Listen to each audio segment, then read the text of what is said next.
ये चैनल केवल मनोरंजन के लिए है। हम किसी भी तरह की अंधश्रद्धा को बढ़ावा नहीं देते। चाली चाली एक ऐसा खेल जिसके जरिए हम इस दुनिया में भटक रही उन आत्माओं से संपर्क कर सकते हैं जो ना जाने कितने समय से अतृप्त इस दुनिया में भटक रही हैं। आज तक जो किसी न किसी कारण से अपनी मुक्ति का मार्ग नहीं खोज पाई हैं। कुछ लोग महज इसे एक आम खेल समझते हैं, लेकिन कुछ लोगों की जिंदगी इस खेल के चंगुल में फंसकर बर्बाद हो चुकी है। आत्माएं, भूत, प्रेत, जिनके बारे में सुनकर भी इंसान को एक अलग सा डर का एहसास होने लगता है। लेकिन वही आत्माएं जब एक चुनौती बनकर इंसान के सामने आकर खड़ी हो जाए तो उसका अंजाम क्या होगा?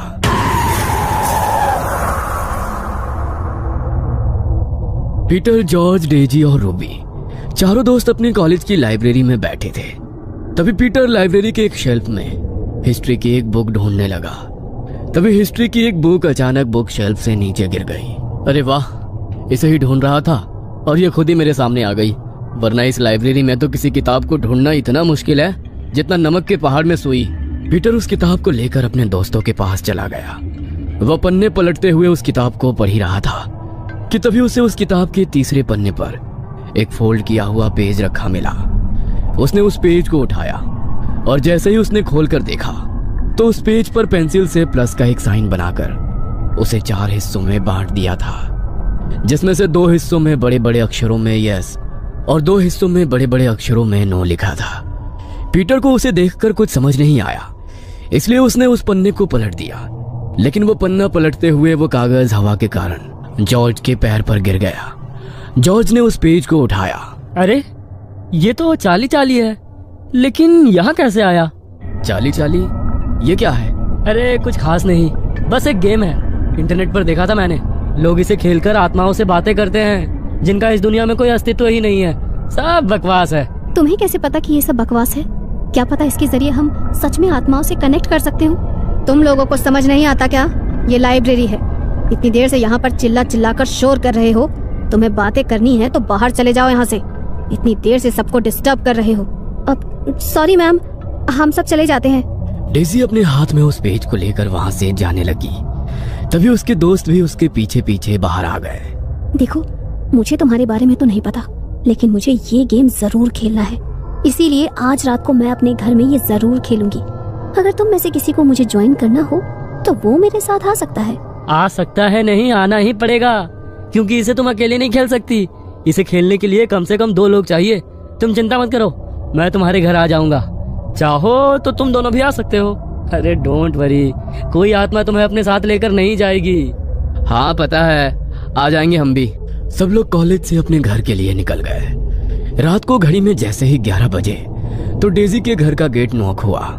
उसने दरवाजा खोलकर देखा तो उसके दोस्त आ चुके थे। वो सबको अंदर लेकर आई। डेजी ने सभी के लिए स्नैक्स बनाकर रखे थे। उन्होंने स्नैक्स खाए और जॉर्ज ने अपने बैग से उसी पेपर को निकाला। खाना पीना बहुत हो गया, अब असली खेल शुरू करते हैं। डेजी, मुझे 2 पेंसिल दे दो प्लीज। डेजी ने जॉर्ज को 2 पेंसिल लाकर दी और जॉर्ज ने उन्हें पेपर पर बने प्लस के साइन पर रख दिया। देखो, अब मैं ये गेम शुरू करने वाला हूँ और चाहे कुछ भी हो जाए, लेकिन एक बार गेम स्टार्ट होने के बाद हमें एक दूसरे का हाथ नहीं छोड़ना है। जहाँ तक मैंने देखा और सुना है, अगर किसी ने भी ऐसा किया तो हमारे लिए बहुत मुश्किल हो सकती है। चलो सब एक दूसरे का हाथ पकड़ लो। जॉर्ज ने बीच में उस पेपर को रखा और वो सभी उस पन्ने के इर्द गिर्द एक गोल घेरा बनाकर बैठ गए। तभी जॉर्ज ने कहा, चाली चाली, क्या तुम यहाँ हो? जॉर्ज के ऐसा कहने पर उस पेज पर रखी पेंसिल में कोई हलचल नहीं हुई। तो जॉर्ज ने फिर से कहा, चाली चाली, क्या तुम यहाँ हो? इस बार भी जॉर्ज के ऐसा पूछने पर वहाँ कोई हलचल नहीं हुई। तभी रूबी ने उसका मजाक उड़ाते हुए कहा, कोई चार्ली नहीं है यहाँ पर। छोड़ो ये सब बकवास, मुझे बहुत नींद आ रही है। मैं तुम्हारे रूम में सोने जा रही हूँ डेजी। इससे पहले कि जॉर्ज उसे कुछ कहता, इससे पहले ही रूबी अपना हाथ छुड़ाकर उस गोल घेरे से बाहर जाने के लिए उठ गई। ये क्या बकवास किया तुमने? तुम्हें पता है ना ये कितना डेंजरस हो सकता है। हाथ क्यों छुड़ाया तुमने? अरे कुछ नहीं है यार, रिलैक्स कर। तुझे यकीन नहीं होता ना? तो देख, अभी मैं करके दिखाती हूँ। चार्ली, चार्ली, क्या तुम यहाँ पर हो? देखा, कोई भी नहीं है। ओह शिट, कोई स्पिरिट है यहाँ पर। तुमने ये क्या किया रूबी? अब बैठो यहाँ पर, वरना बहुत बड़ी मुसीबत हो जाएगी। रूबी डर के मारे उस घेरे में फिर से उन सब के साथ जॉर्ज और डेजी का हाथ पकड़कर बैठ गई।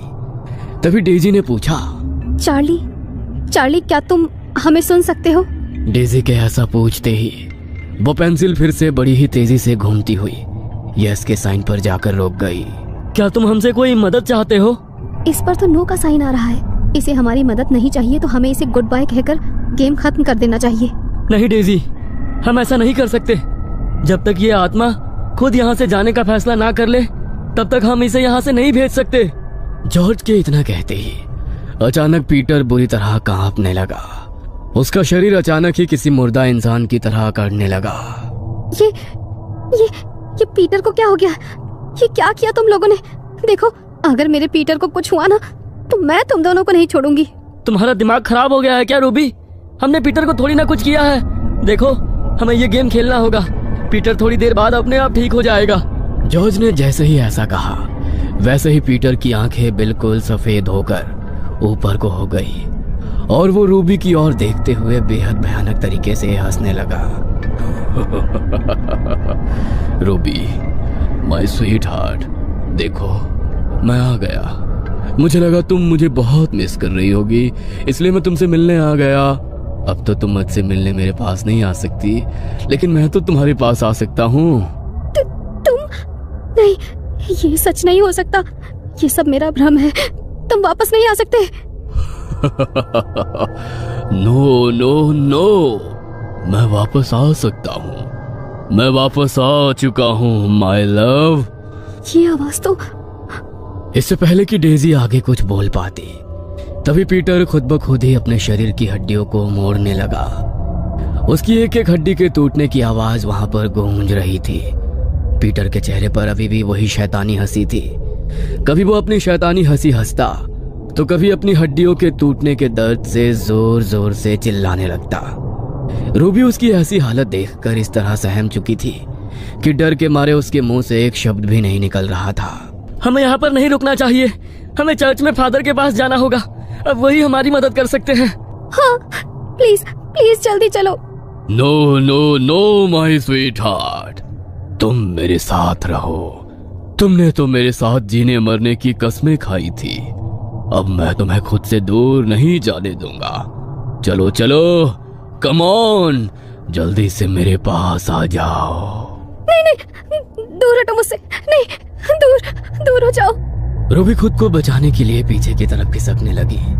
तभी पीटर अपने टूटे फूटे शरीर के साथ अचानक रूबी की ओर बढ़ा और एक ही झटके में उसे बड़ी ही तेजी से घसीटता हुआ घर के स्टोर रूम में ले गया। रूबी के चीखने की आवाजें पूरे घर में गूंजने लगी। वो मदद के लिए बेहद बुरी तरह चिल्ला रही थी। जल्दी करो जॉर्ज, हमें फादर के पास जाना होगा, वरना वो दोनों। घबराओ मत डेजी, उन्हें कुछ नहीं होगा। जल्दी चलो। वो दोनों ड्राइंग रूम की खिड़की के रास्ते से जल्दी से भागते हुए घर के पास वाले चर्च में पहुंचे। लेकिन जब तक वो दोनों वहां पहुंचे तब तक फादर वहां से जा चुके थे। दोनों ने अपनी सुरक्षा के लिए चर्च में रखे होली क्रॉस के लॉकेट को अपने अपने गले में पहन लिया।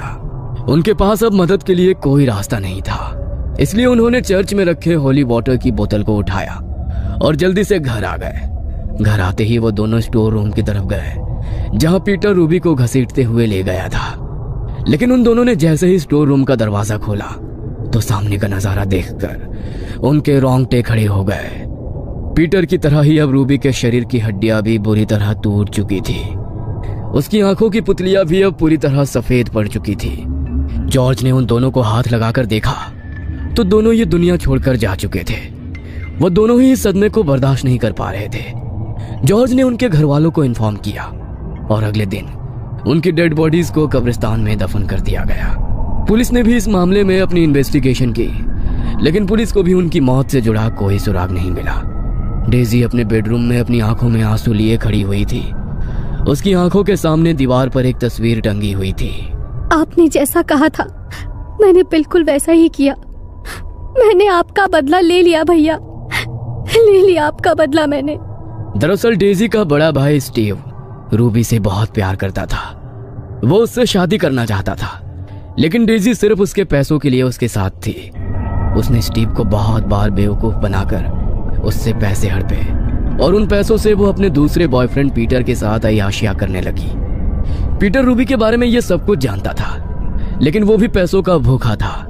रूबी ने स्टीव का बहुत फायदा उठाया, लेकिन एक दिन जब स्टीव को इस बारे में पता चला तो वो ये सब सह नहीं पाया और उसने अपनी जिंदगी को हमेशा के लिए खत्म कर दिया। अपने भाई के चले जाने के बाद डेजी बिल्कुल अकेली हो गई। उसके माता पिता तो उनके बचपन में ही उन्हें छोड़कर जा चुके थे और अब डेजी के सर से उसके भाई का साया भी छीन गया। डेजी लाख कोशिश करने के बाद भी ये समझ नहीं पा रही थी कि उसके भाई ने ऐसा क्यों किया। तभी एक दिन उसे अपने भाई के बिस्तर के नीचे एक डायरी मिली, जिसे उसने अपनी जान लेने से पहले लिखा था। अपने भाई की मौत की सच्चाई जानकर डेजी और ज्यादा टूट गई। उन दोनों से अपने भाई की मौत का बदला लेकर उसे अपना भाई वापस तो नहीं मिल सकता था, लेकिन अपने भाई की मौत का बदला लेकर उसने हमेशा के लिए अपने भाई की आत्मा को मुक्त जरूर कर दिया था।